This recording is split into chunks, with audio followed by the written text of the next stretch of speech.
What is spondylosis? Many patients, when they receive a spinal X-ray or a spinal MRI, may see a word called spondylosis, and they don't know what that really means. Spondylosis is really not a clinical diagnosis. It's really just a general term referring to spinal issues caused by normally general spinal degeneration. It's not a specific diagnosis of a condition.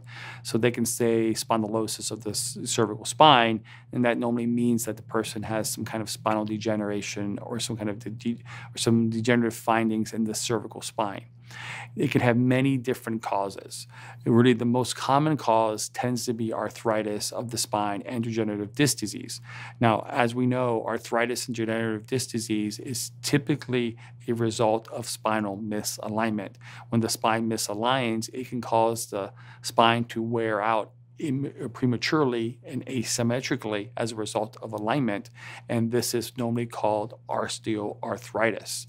And this osteoarthritis is the wearing down of the protective cartilage, the bones, and the discs in between the vertebrae, and this is happening due to excess weight, excess friction, excess wear and tear.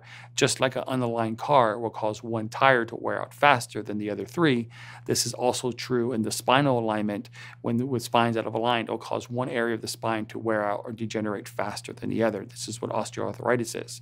Degenerative disc disease is the same thing, but now it's just referring to the discs themselves. The discs actually sit in between every single set of vertebrae, and they provide cushioning and act as shock absorbers to the spine itself. What happens is when the spine shifts out of alignment, it leads to something called disc desiccation.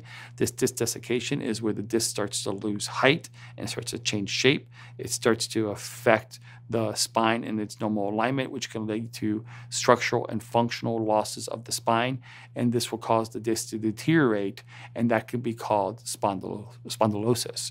So therefore, when we look at general degenerative changes of the spine, it can be very awfully worded as spondylosis, even though it's not a diagnosis. It's more of a descriptive term of the spine itself.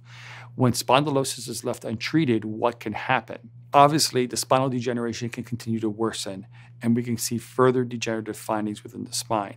Spondylosis can also lead to something called vertebral stress fractures. As the degeneration continues to worsen, we can see a defect in something called the pars.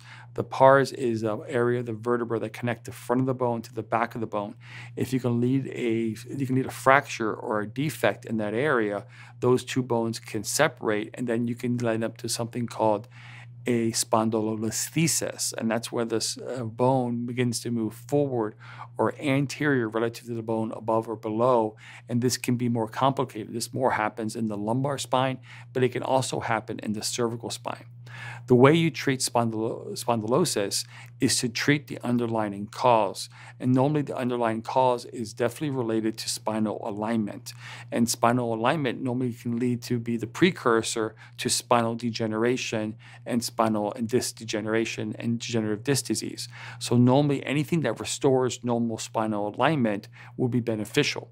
Chiropractic care work towards realigning spinal alignment, opening up the spaces between the vertebra and preserving disc function, especially when it's structurally based chiropractic care. Also, therapy, rehabilitation, tractions can help increase core strength, help restore spinal alignment, and help take pressure off the discs and nerves to help improve any symptoms that the patient could be experiencing as a result of spondylosis. So remember, spondylosis is not a specific condition, but it's more like a general term referencing general spinal degeneration. Spinal degeneration is normally a response to spinal alignment. So therefore, treatments that are done to address the underlying cause, which is normally related to the alignment of the spine, which is causing the spinal degeneration to begin with, is the most effective way in treating spondylosis.